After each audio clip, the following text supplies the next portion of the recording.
Welcome back, everyone. We have again Saint Murad. Welcome back, Murad. What are we going to talk about today?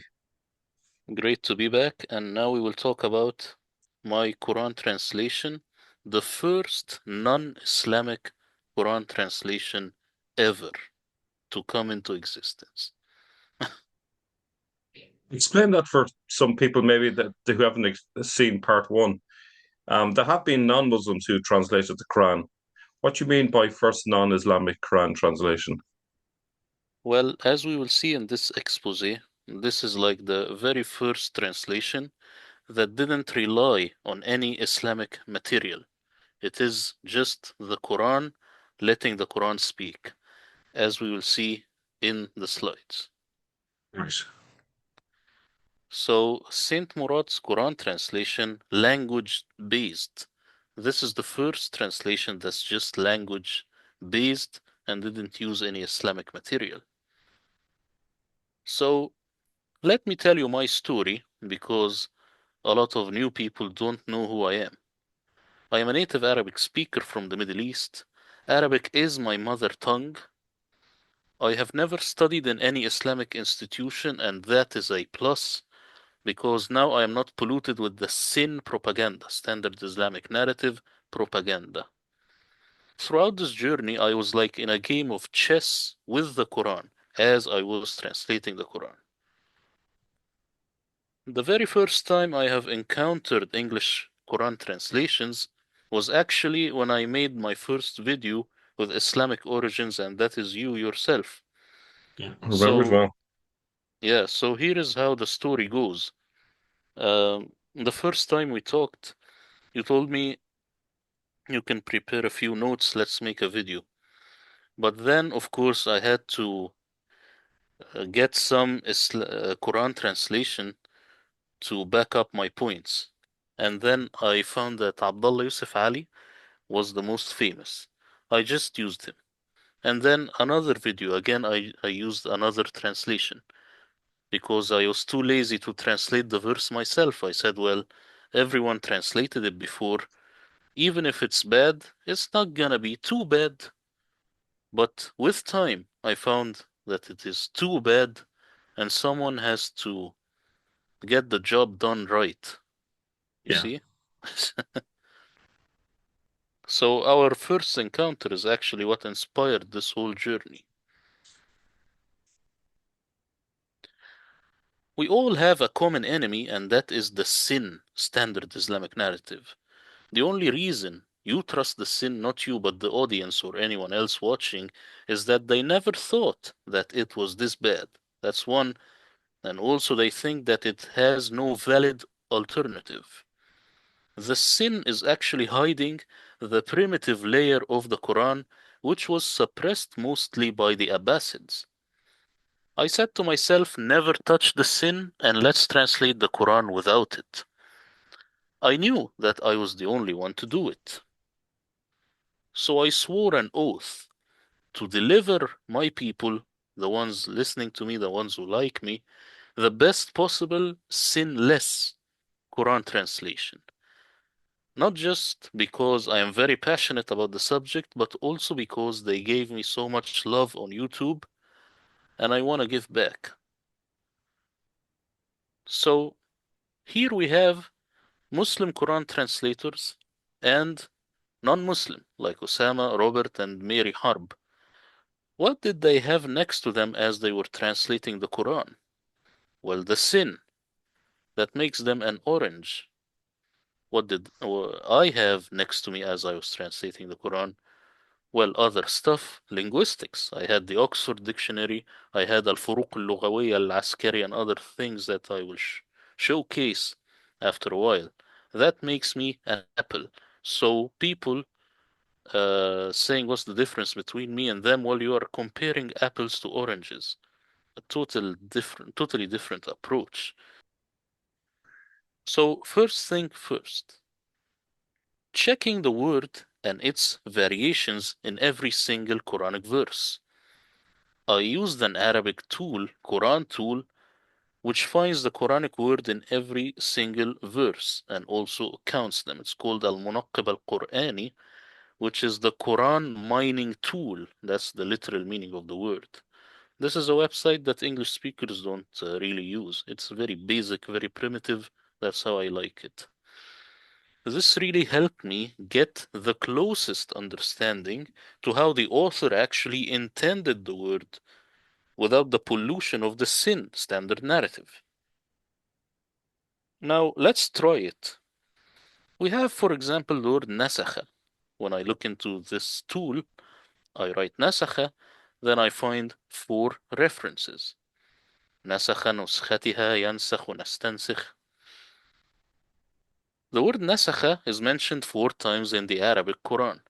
In my translation, I have one English word for this Arabic Quran 4 times also. Why? Because the words I choose are so accurate that they fit like a glove in every single context. I have done this with every single word in the Quran, not once, but multiple times. This helped me with my next step, and that is the concordance. So here in the Saint Murad translation ladder, first step, creating a concordance from scratch. I started by creating my own concordance from scratch with every single word present in the Quran. This brought up a lot of surprises to the surface. This also led to ultra sharp accuracy. For example, the word asabi' is always translated as fingers, when they actually, in the Arabic, we have no fingers and toes, rather, we just have digits. This includes the thumb or the finger or the toe. The word So himar, it's yeah, so just to interrupt, so it's the word is more ambiguous in Arabic. It can't be assumed to be fingers. Is that right? It could be either fingers or toes. exactly. Because in the Arabic, you do not have fingers and toes. You have digits, and this is the thumb or the finger or the toe. What is that word in Arabic? Asabi'. Okay. The word himar, for example, is always translated as donkey. In reality, it is exclusively a male donkey in the informal way. That's why I have it as jackass. Hmm. The word kelb is always translated as dog, when in reality, it is specifically a dog that hunts. It's a hound. And this is proven by Surah 5, verse 4. Please don't say stuff like, why is this important and this is trivial stuff? Because if you are being mediocre in translating words like this, then you will most likely be disqualified in translating words that affect the religion. So if someone tells me, Murad, this is not a big deal, this is the biggest of deals, you have to start from the very basic level and then build up.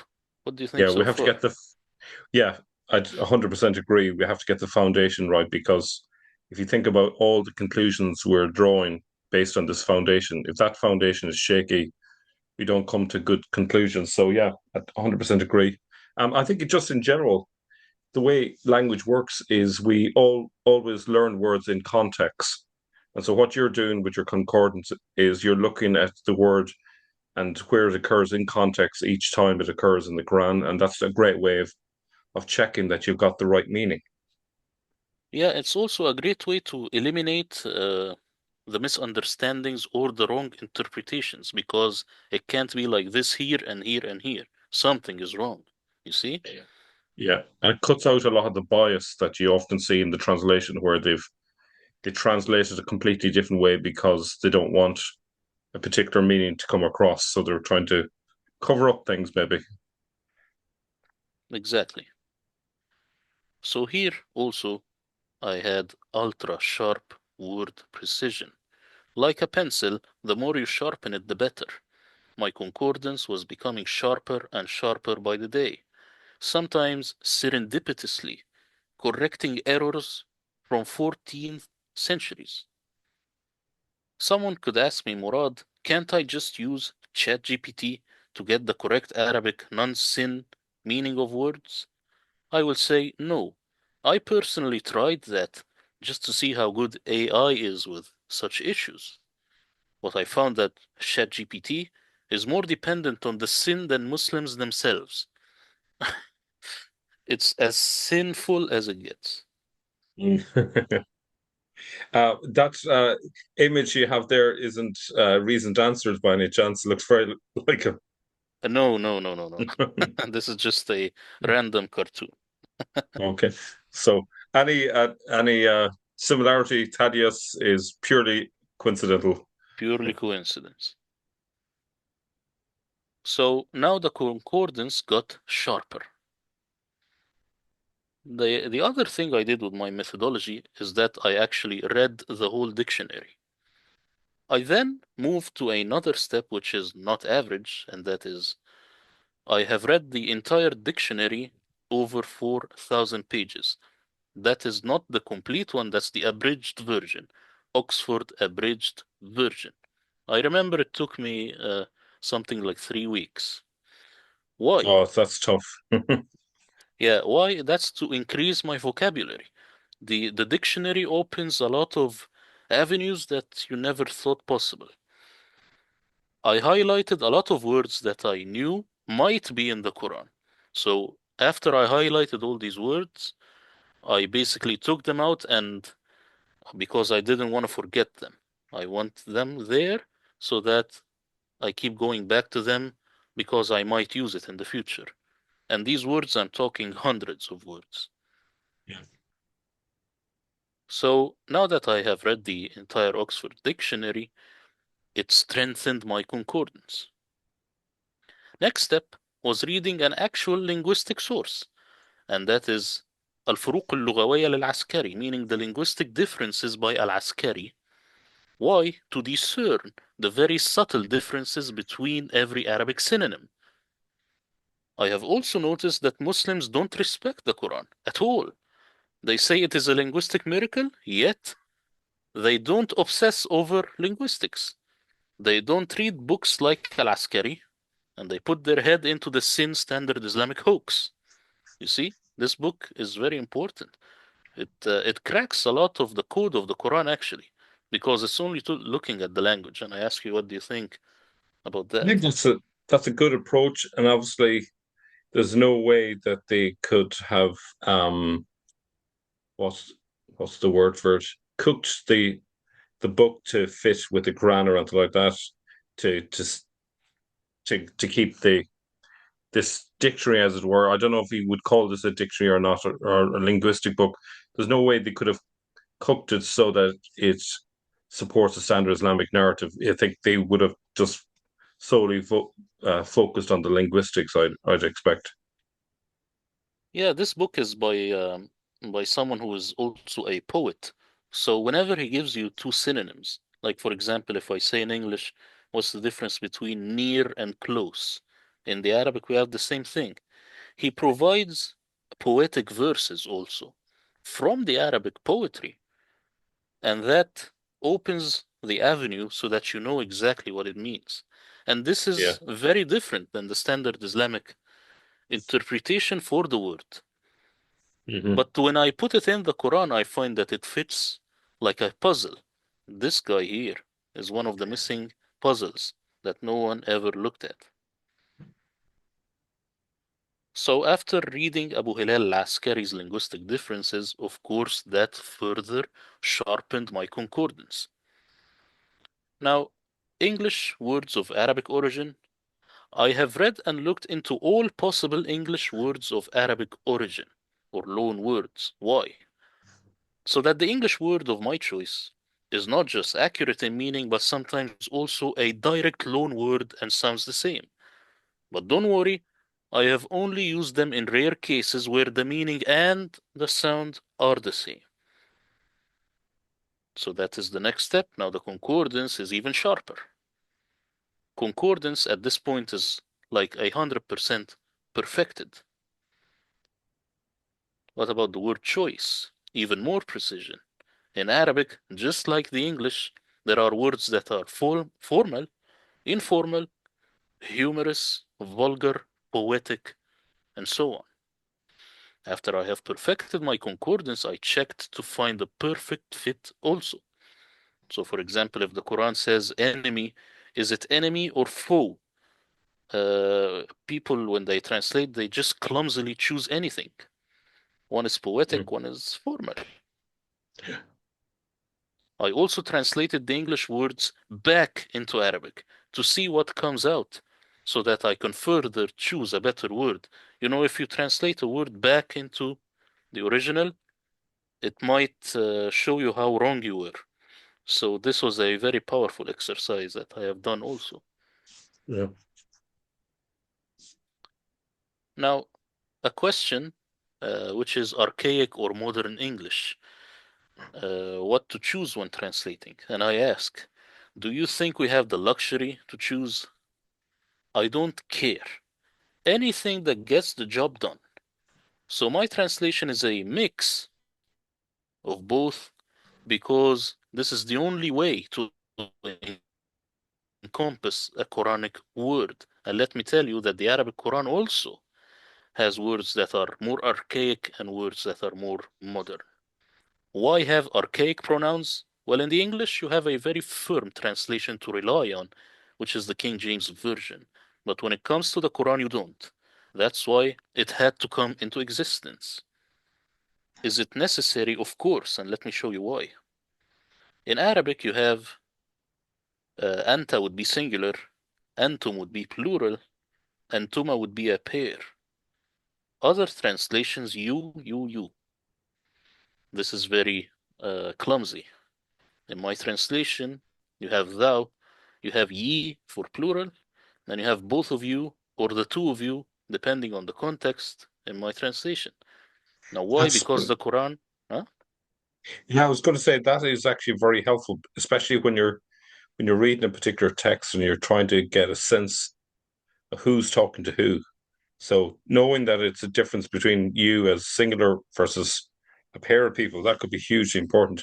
Particularly, let's say, if a text is basically using the Arabic for pair, and then they put in brackets, "Oh Muhammad" or something, you know they've got it wrong.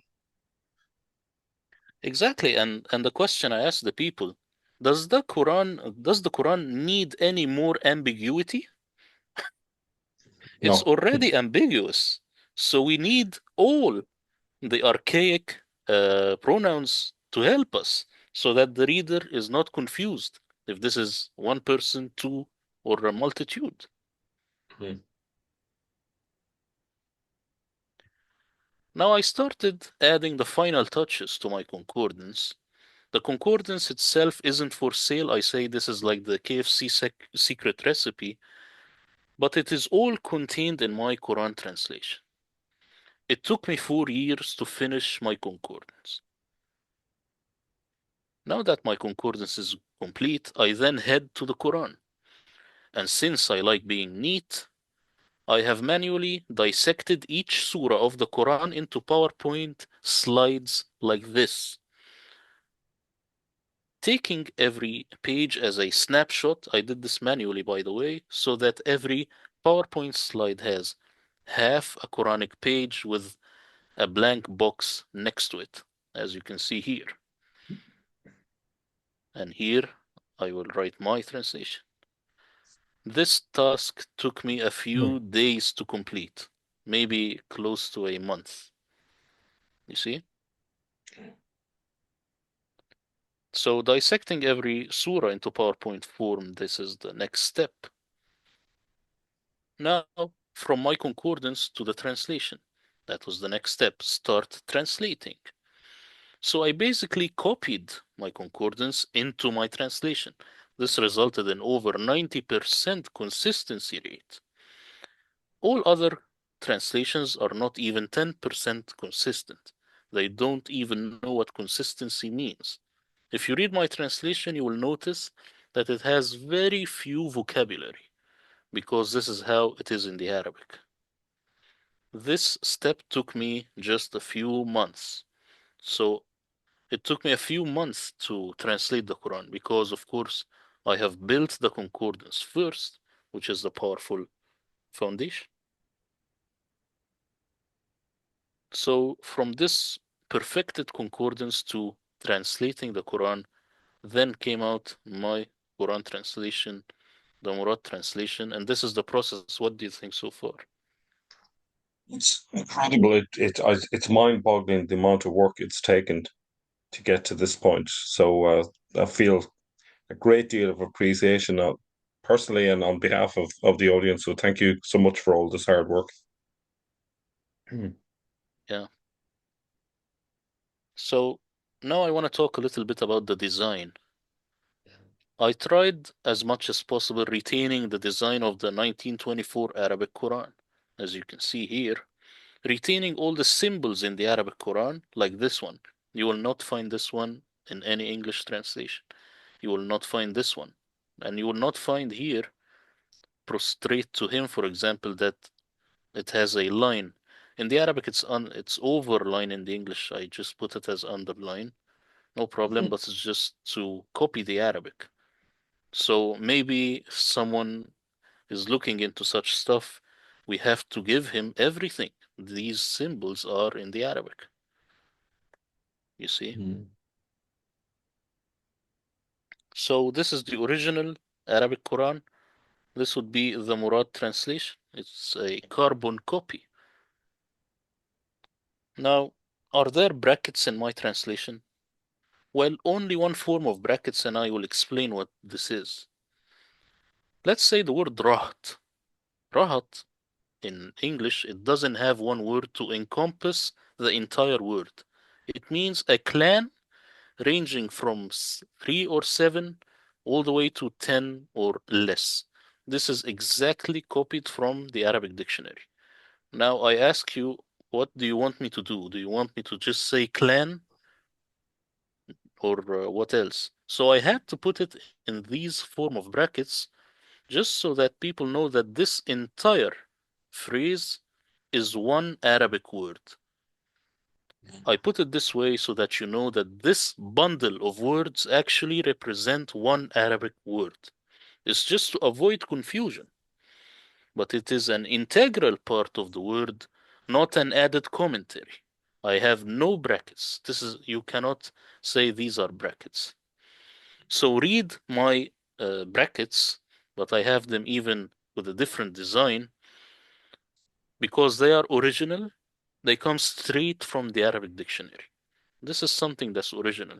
Don't think this is commentary. What do you think of this point? Yeah, I think that's a good approach. So at least no meaning is being lost. If you just went for clan, there's actually a lot of inherent meaning that would have been lost. So I think that's a good approach. It's a good compromise. Exactly, and it was necessary. It's something that I cannot help. There is no English word that has clan ranging from 3 or 7 all the way to 10 or less. So Mm. that's just the way it is. Now, are there untranslated words in my Quran translation? Well, let's see the opinion of Dr. Gert Puwen, the one who was the head of the restoration project commissioned by the Yemeni government and the one who worked on this Sana'a manuscript, which might be the oldest Quran manuscript. He says the Quran claims for itself to be mubin or clear. But if you look at it, you will notice that every fifth sentence or so simply doesn't make sense. He also says if the Quran is not comprehensible, if it can't even be understood in Arabic, then it is not translatable. This is the opinion of Gert Puwen. So untranslated words are a mistake of the author. This is not my mistake. I am okay with it being considered a negative in my translation, but I am not okay with just filling the gaps. So when they Arabized it, they ruined it. Of course, as you know, it was originally Syriac, they Arabized it and ruined it. The original meanings of these words are actually lost, and what we do is that we are trying to guess the original meaning. Yeah, before I go into that, do you have anything to add? So in the case, let's say there was a word, I don't know, I don't know, Abba Baba or something. Okay, it's not a bad choice there actually. But what do you do in that situation? Do you just put it as it is in Arabic, or do you put a question mark? How It's do a you? question mark in red brackets. Okay.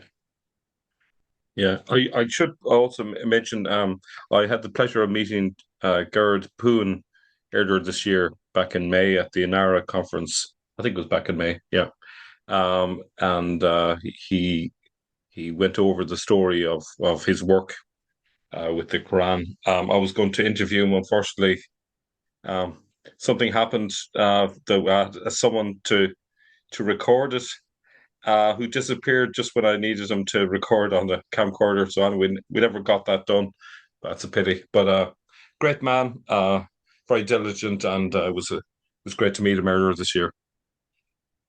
Yeah, of course he is. I've heard only one interview with him in Arabic. He speaks Arabic, of course, and it was very enlightening. Yeah.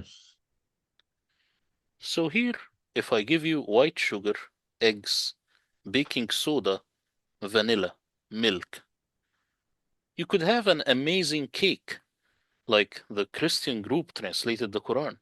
Or you can have a horrible cake, like the Muslims translated the Quran. But the reality is, same ingredients, same results. Whatever it is a cake because it's the same ingredients. Now, here, if I give you yeast, flour, oil, pepperoni, and mushrooms, you can have a pizza. And this is the Quran translation of Saint Murad. Totally different ingredients, therefore different results. That's the difference between me and them. So here we can have another comparison. The original primitive meanings of the Quran and the sin standard Islamic rendition of the Quran. So here you will have the Muslims and the non-Muslims. They're all oranges. They all use the same material, the sin. I would be the only one who worked just with the language, just with the Quran without touching the sin. That would make me an apple. That's why I say do not compare apples and oranges. Anything you have to say before we go into what makes this translation actually And unique? so, in terms of this translation, you are just dealing with it as is in terms of Arabic and translation into English.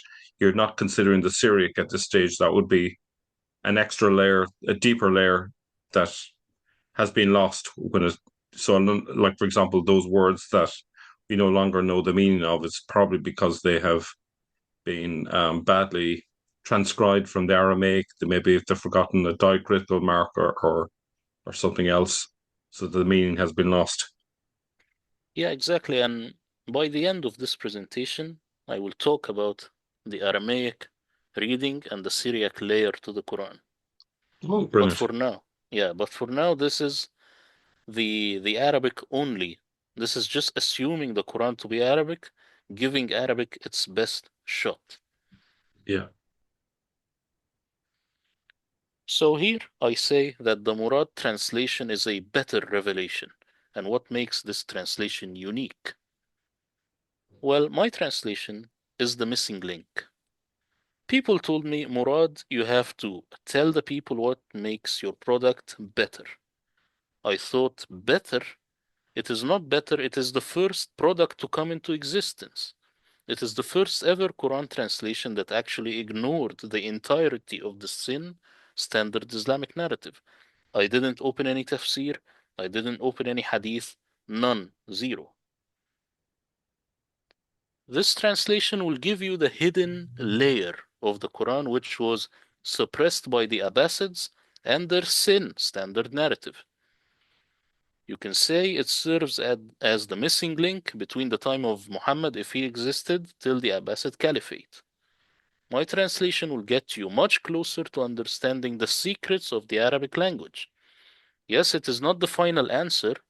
The final answer might be a future Aramaic translation, but still, it is a very big step towards cracking the Quran's code.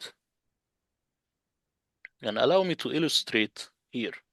Here you have Muhammad, if he existed, Rashidun, if they existed, and then the Umayyads, and then the Abbasids. Here you have all other translators. They're all oranges. They worked with material coming from the Abbasids and beyond. But here, with the Murad translation, the only apple, you are close to this area. You Yeah. might cover this area. You see? Mhm.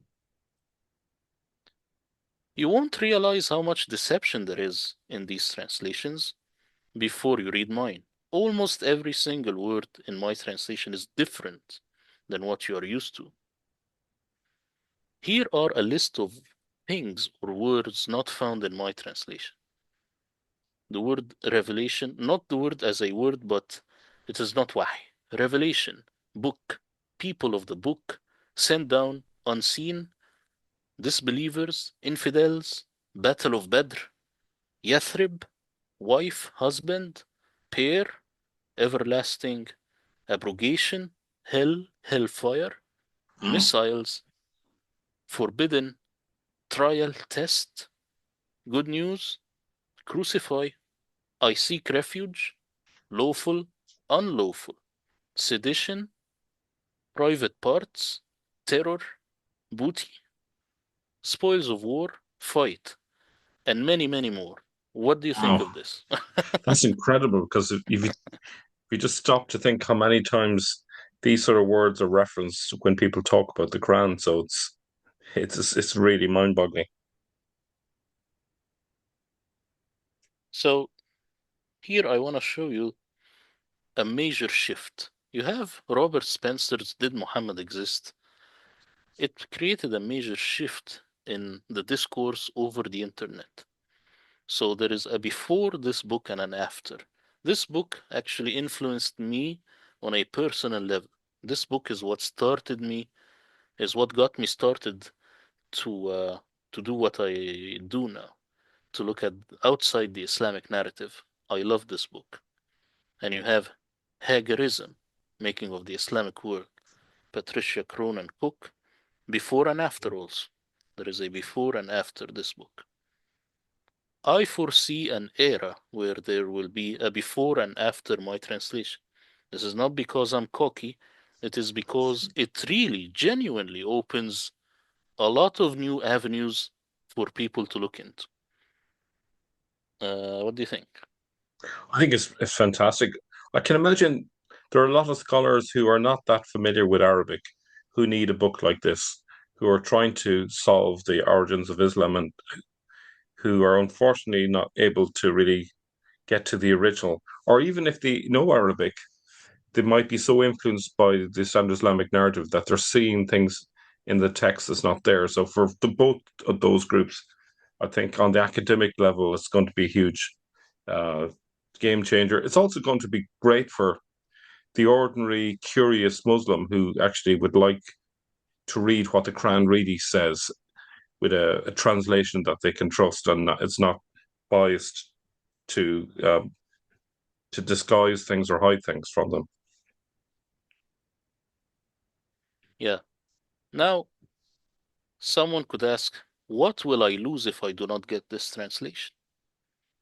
Not getting my Quran translation will cost you a lot of things.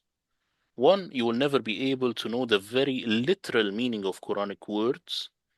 Two, you will have to succumb to lies in all other Quran translations. Three, you will remain in the cage of the sin standard Islamic narrative. Four, you will never access the pre Abbasid Caliphate understanding of the Quran. So, on one level, I don't want you to miss out. And on another level, I don't want you to be fooled. You see, that's the idea. You're basically placing a red pill and a blue pill in front of people. People want to find out what it really means. They have to pick up the red pill, as it were. Yeah, exactly. It's Choose the because they matrix. think, yeah, it's because they think that the blue pill has some red in it. No, it's very blue. So you have Yeah, to get this one because it's very different than what you yeah. think. Now, how important is this project for you as a person? And this is for the people watching this. Let me ask you, how important is it for you to understand the hidden layer of the Quran and get closer to cracking the code of Islam? How important is it for you if you are a Christian? Because most of our audience are Christians, to preach to Muslims using the hidden linguistic Quranic layer? How important is it for you in general to spread such truth all over the internet? This is the question I ask the people. Mm.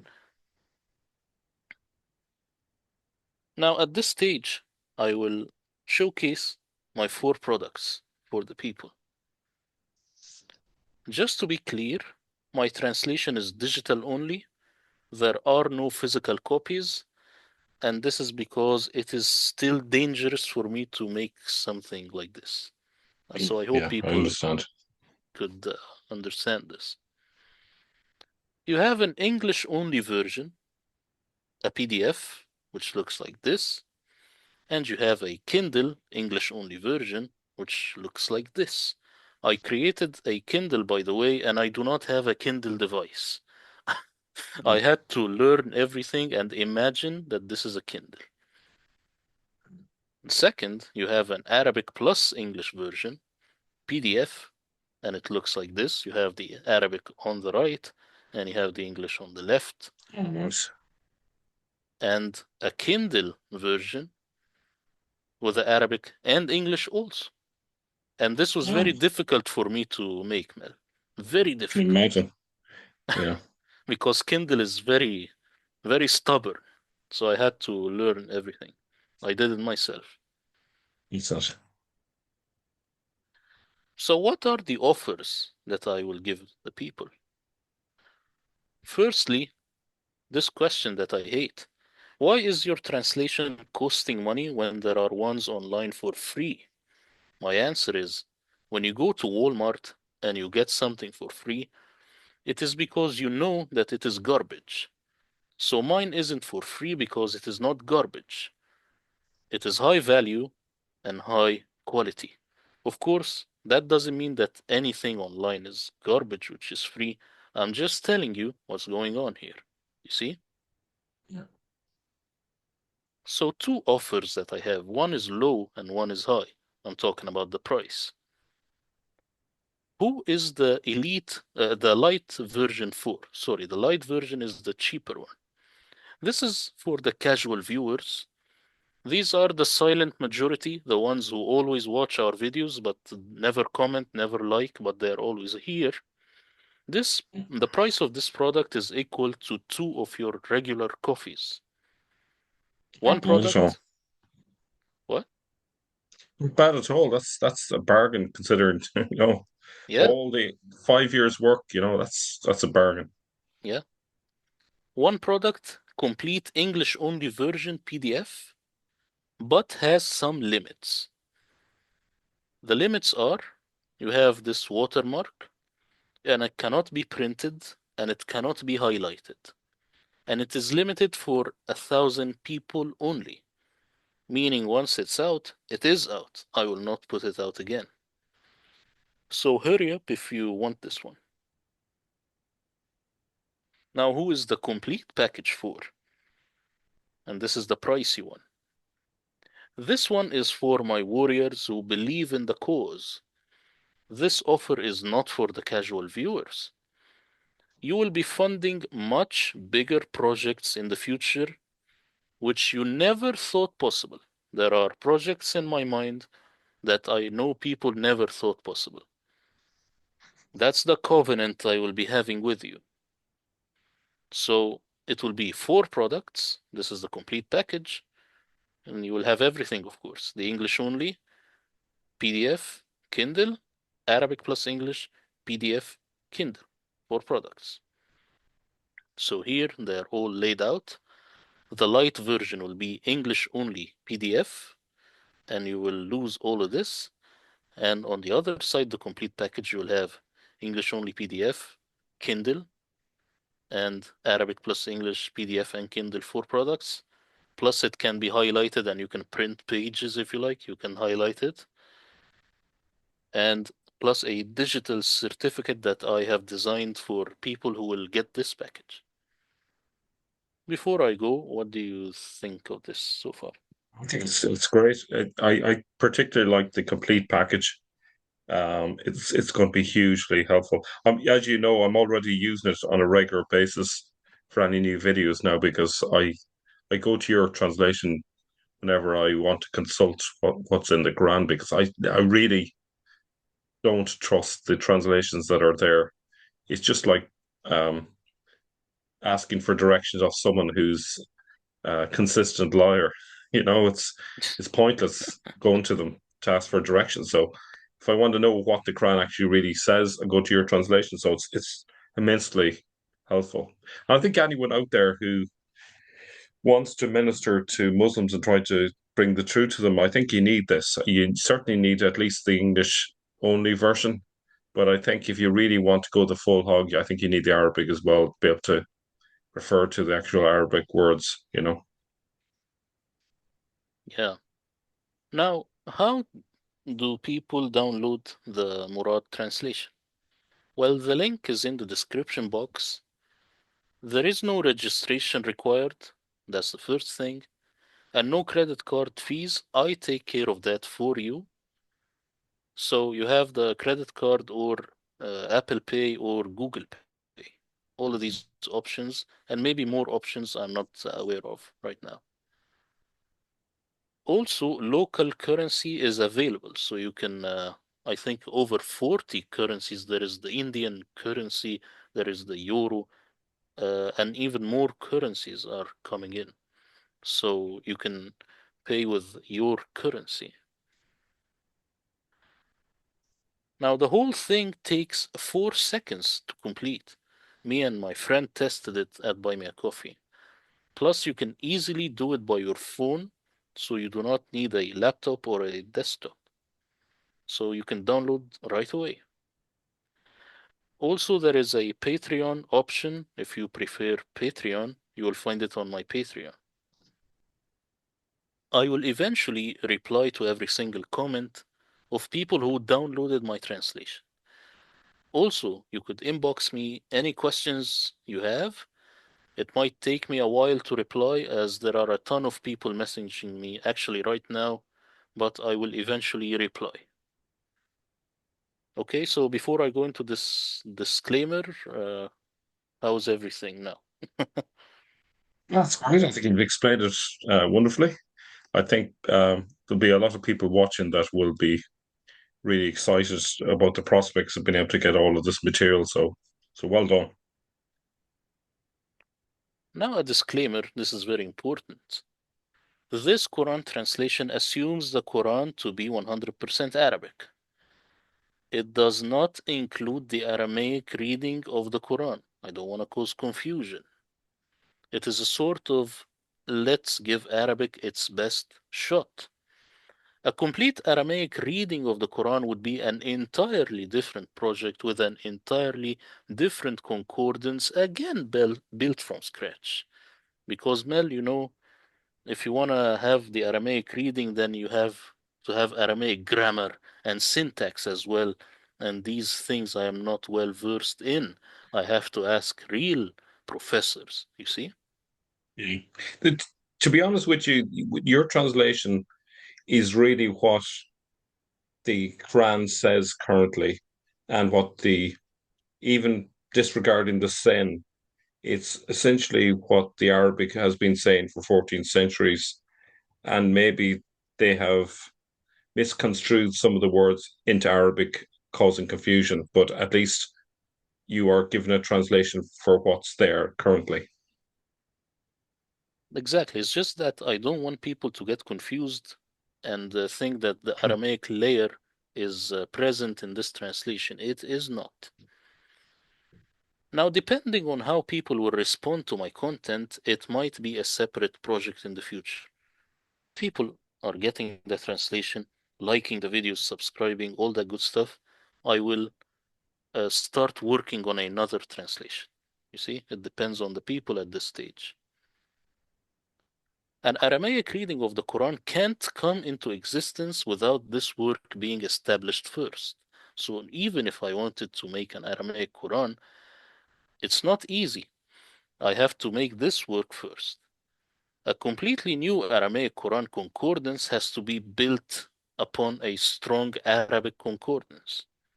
It is sort of like you can't bench press real heavy unless you have advanced the lighter weights first. No one goes and benches 315 before 225.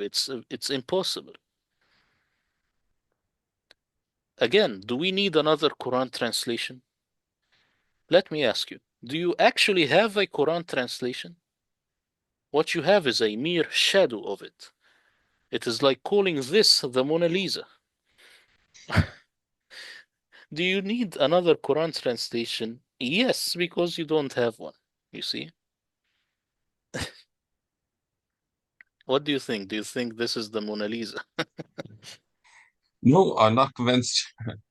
Yeah, essentially, we don't really have up to now a proper translation. So we really do need a proper translation so we know what the Arabic is really saying. So I think that's a point well made. Oh, and by the way, if you know of any Quran translations that is ultra literal, has no brackets, based on linguistics and not on the sin standard Islamic narrative, then you do not need my translation. But if you don't know of any, then back to square one. You have the two offers, the total, the complete package, or the light version. You choose, because this is the only logical conclusion to what I'm telling you. I think they could be called the light version and the elite version. Pardon the fun. Yeah, but this will. I don't want the light version to think they are not elite. They are elite in another way, actually. Yeah, And yeah, the complete package is just the people that are really in with us, that are really showing up every time, that really want to fund these projects, you see. yeah.